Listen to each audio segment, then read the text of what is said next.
He was the most highly anticipated witness at President Donald Trump's impeachment hearings. And Ambassador Gordon Sondland didn't disappoint.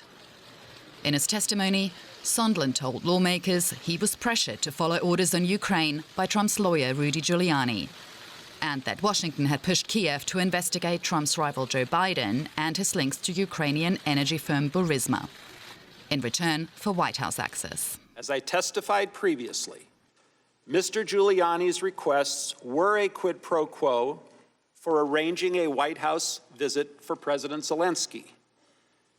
Mr. Giuliani was expressing the desires of the President of the United States, and we knew these investigations were important to the President. But was there also a quid pro quo involving military aid? We learned that the White House had also suspended security aid to Ukraine. I tried diligently to ask why the aid was suspended, but I never received a clear answer. I later came to believe that the resumption of security aid would not occur until there was a public statement from Ukraine committing to the investigations of the 2016 elections and Burisma, as Mr. Giuliani had demanded. Not good enough, according to Republicans. You acknowledge that this is speculation, right? It was a presumption. Okay. But a good enough presumption for Democrats, who are hoping Sondland's testimony will prove that Trump's dealings with Ukraine are grounds for impeachment. Trump himself remains defiant. Before leaving on a trip to Texas, he angrily denied pushing for an exchange of favors with Ukraine. I say to the ambassador in response, I want nothing, I want nothing, I want no quid pro quo. Tell Zelensky, President Zelensky, to do the right thing. I want nothing. Thank you, folks. Have a good time. I'm going to bed. Trump said for him the inquiry was over, but it's up to House Democrats when the hearings will end. Well, DW reporter Peter Dahl is here with me in the studio to analyse what has been going on. So, Peter, in your assessment, did Ambassador Sondland deliver the kind of testimony that Democrats were looking for? I think for Democrats, this is definitely the closest they've come to a smoking gun so far. We heard there Sondland saying specifically on numerous occasions when asked about whether or not this was a quid pro quo, yes, very clear, yes. He repeatedly said that it was his understanding that the White House meeting was with Ukrainian President Zelensky's White House meeting was tied to launching an investigation into the Bidens, Joe Biden and his son Hunter Biden. So I think in a lot of instances, this was maybe the closest they've gotten to that phrase that they've been, that they've been changing all along. There was a quid pro quo.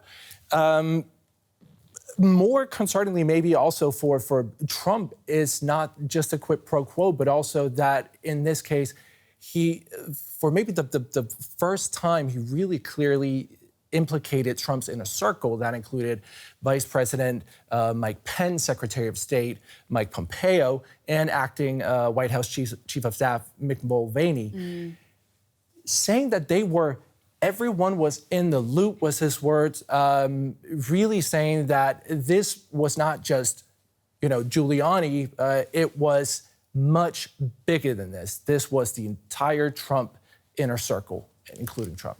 Now, despite the scope of that, President Trump says following that testimony that he is cleared.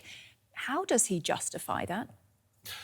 Well, Trump, what we also heard in that report was also Sondland said, well, he did not personally talk to Trump. He never got there was no text message saying that this is a quid pro quo.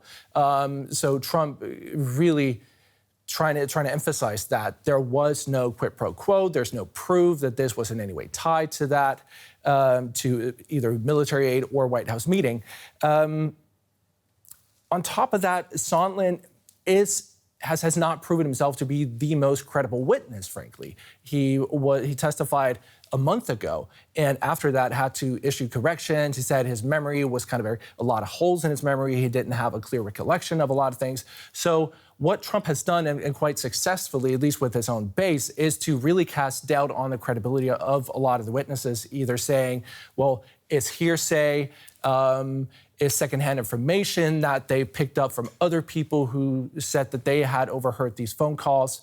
Sondland is, in some ways, in a similar predicament, and the Trump and the Republicans have been quite successful, at least within their own base, at hitting home at that point. Well, we should say, of course, Peter, that the impeachment proceedings, well, they figured prominently in last night's TV debate between Democratic presidential hopefuls. Let's get a flavour of what they had to say, and then I'll come back to you. I would not direct my Justice Department like this president does.